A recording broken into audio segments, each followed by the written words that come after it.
નમસ્કાર મિત્રો, હું આપનો હાસ્ય કલાકાર તથા લોક સાહિત્યકાર નરેન્દ્રસિંહ વાઘેલા મારી યુટ્યુબ ચેનલ લોક સાહિત્ય ગુજરાતમાં આપ સૌનું હાર્દિક હાર્દિક સ્વાગત કરું છું. મિત્રો તમે જુઓ કે તપેલીને તપેલી જ કહેવાય. હવે એ ફ્રીજમાંથી હાલ બહાર કાઢો ને તો એને તપેલી જ કહેવાય, અને ગોળનો ટુકડો હોય કે ભૂકો હોય એને ગોળ જ કહેવાય. હવે પૂરી જો અધૂરી હોય તો એને પૂરી જ કહેવી પડે, અને ગોળનો ટુકડો ગોળ કોઈને આમ જુઓ તમે કે વાતું થતી હોય ને કોઈ ગોળ ગોળ વાત કરે તો એ ગમતી નથી કે ભાઈ ગોળ ગોળ વાત ન કરે, અને એનો એ જ ગોળ પાછો શુભ પ્રસંગોમાં વેચાય.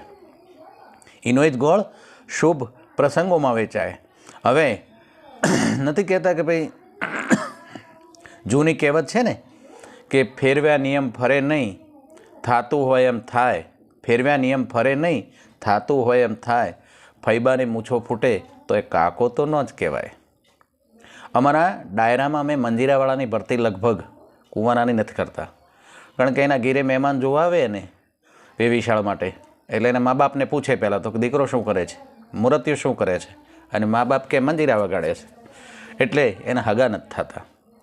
એ હગા એમ વિચારે કે પછી એ જો મંજીરા વગાડતો હોય તો મારી દીકરીને ખવડાવશે હું, અને વાતે વિચારવા જેવી છે.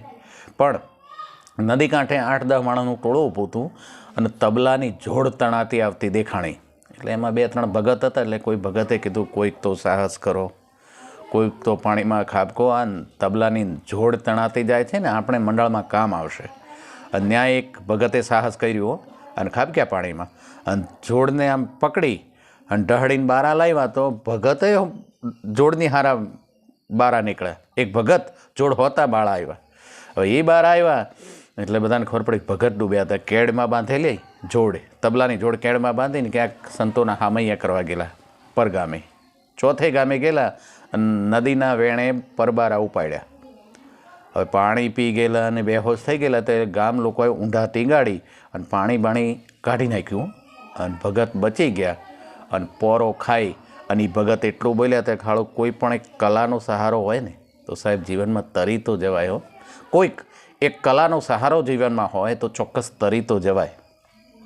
એક જણાને 2 દીકરા. હવે મોટા દીકરાની અમે આમ નજર કરીને ઓલો બોલ્યો કે બેટા પાણીનો કળશિયો ભર દે ને. એટલે મોટો દીકરો કે ના હું નહીં ભર દઉં. ફરી વાર કીધું બેટા કળશિયો ભર દે ને પાણી. નહીં હું ન ભર દઉં.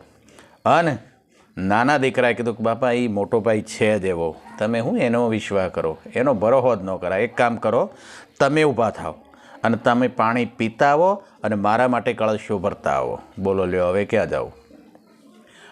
એક શેઠ હવેલી ઉપર ઊભા હતા અને છોકરો એક ત્યાંથી નીકળ્યો નાનો 15-17 વર્ષનો. એ છોકરો આમ શેઠની સામે જોઈ રહ્યો અને ઊભો રહીને દાંત કાઢવા માંડ્યો. અને શેઠ ખીજાણે કે ઉપર આવ્યો. નગર શેઠ કે ઉપર આવ્યો. એટલે ઉપર ગયો તો કે દાંત છે ના આવે તને? કે શેઠજી હું એ વિચારતો હતો કે તમે આટલા જાડા અને કદાચ તમે હવેલી ઉપર જ મરી જાઓ તો તમને હેઠા કેમ કરીને ઉતારશે બધા. અને શેઠ ખીજાણા કે ભાઈ આના બાપા છે? તો કે હા. તો કે બોલાવો એમને. એના બાપાને બોલાવ્યા. તો બાપાને પૂછ્યું કે આ તમારો દીકરો મારી સામે દાંત કાઢતો હતો, એટલે મેં એને પૂછ્યું કે ભાઈ દાંત છે ના આવે છે? તો એ મને કહે છે કે તમે આટલા જાડા અને હવેલીની ઉપર મરી જાઓ તો તમને હેઠા કેમ કરીને ઉતારવા. એટલે એના બાપા કે એનામાં બુદ્ધિ જ ક્યાં છે? એનામાં 2 દાણાએ બુદ્ધિ જ નથી. ઉપરના ઉપર કટકા કરી અને જોળીમાં ભરીને હેઠા લાવતા વાર કેટલી. અનશેઠને એમ થયું ખાડો આમાં તકલીફ છે તો એક કામ કરો, તમારા બાપા જીવે છે? તો કે હા 3જી પેઢી છે ને દાદા. તો કે બોલાવો એમને. 3જી પેઢીના દાદાને બોલાવ્યા અને શેઠે કીધું કે ભાઈ આ તમારો દીકરાનો દીકરો હું હવેલી ઉપર આંટા મારતો તો મને જોઈ ગયો અને પછી ઊભો રહીને દાંત કાઢતો હતો. તો મેં એને પૂછ્યું કે દાંત શેના આવે છે? તો મને કહે તમે આટલા જાડા અને કદાચ ઉપરના ઉપર મરી જાઓ તો તમને હેઠા કેમ કરીને ઉતારવા. અને પછી તો કે પછી તમારા દીકરાને બોલાયો, એના બાપાને. એટલે એને પૂછ્યું કે ભાઈ આ તમારો દીકરો આમ કહે છે. તો કે એનામાં બુદ્ધિ જ ક્યાં છે?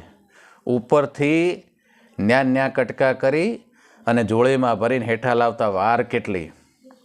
અને ત્યાં 3જી પેઢીના દાદા એટલું બોલ્યા કે વારની ક્યાં વાત કરો છો, એ 2 મૂર્ખા છે, બંનેમાં બુદ્ધિ નથી. ઉપરના ઉપર અગ્નિ સંસ્કાર કરી દેવાય અને રાખને જોળીમાં ભરીને ખંભે કરીને હેઠા લાવતા વાર કેટલી લાગે. અને ત્યાં નગર શેઠ કે આ બધાને છોડી મૂકો આખા ઘાણવા દાજી ગયા હોય ત્યાં પછી કેવું હું આ દુનિયામાં તમે જુઓ કે કાગડો દ્રાક્ષ ખાઈ જાય ને તો એનો અવાજ બેસી જાય. કાગડો જો દ્રાક્ષ ખાઈ જાય તો એનો અવાજ બેસી જાય, અને ગધેડો જો ગંગામાં નાય તો એને શરદી થાય. હવે શાક બકાલાના માર્કેટમાં જે ઢોરા રખડતા હોય ને એને વરસાદને યારે કાંઈ લેવા દેવા જ નહીં, ચોમાહાને એને કાંઈ લાગે વળગે જ નહીં. કારણ કે ત્યાં તો બટેટા, ટમેટા, ગાજર, કોબીજ એ બધું બારોબાર આવતું હોય ને પરબારું, એટલે એને એમાં ઇન્ટરેસ્ટ જ ન હોય ને, એમાં મોજ જ ન હોય. પણ કેટલાક માણસો એવા હોય છે કે પ્રકૃતિની હારે કાંઈ લેવા દેવા જ નહીં, અને પ્રકૃતિથી છેટા રહેતા માણસોથી પ્રભુ પણ છેટો રહે છે. કારણ કે પ્રકૃતિ છે ને, આ નદી, નાળા, સરોવર, પહાડ, એ બધી પ્રકૃતિ છે, પ્રભુનો શણગાર છે, અને એનાથી તમે જેટલા દૂર એટલો ઈશ્વર તમારાથી દૂર. માણસ જુઓ, ગાયને ગૌ માતા કહે અને ગાયને પૂજે, કારણ કે ભવિષ્યમાં તો નંદી ઉપર બેસીને ભગવાન ભોળિયોનાથને આવી જાય, પણ બહેને ન પૂજે. શું કામ? કારણ કે જેના વાહન બહેને પૂજે તો પાડો આવે, અને પાડા ઉપર તો આપણને બધાને ખબર છે કે શું આવે? યમદૂત આવે.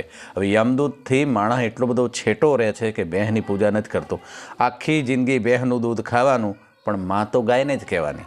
કોઈ દી તમે સાંભળો કે બહેને માહી કીધી હોય? નમસ્કાર, જય માતાજી મિત્રો. મારી આ શૈલી આપ સૌને પસંદ આવતી હોય ચોક્કસ મારી ચેનલને લાઇક, શેર અને સબસ્ક્રાઈબ કરશો મિત્રો. જય માતાજી, જય માતાજી.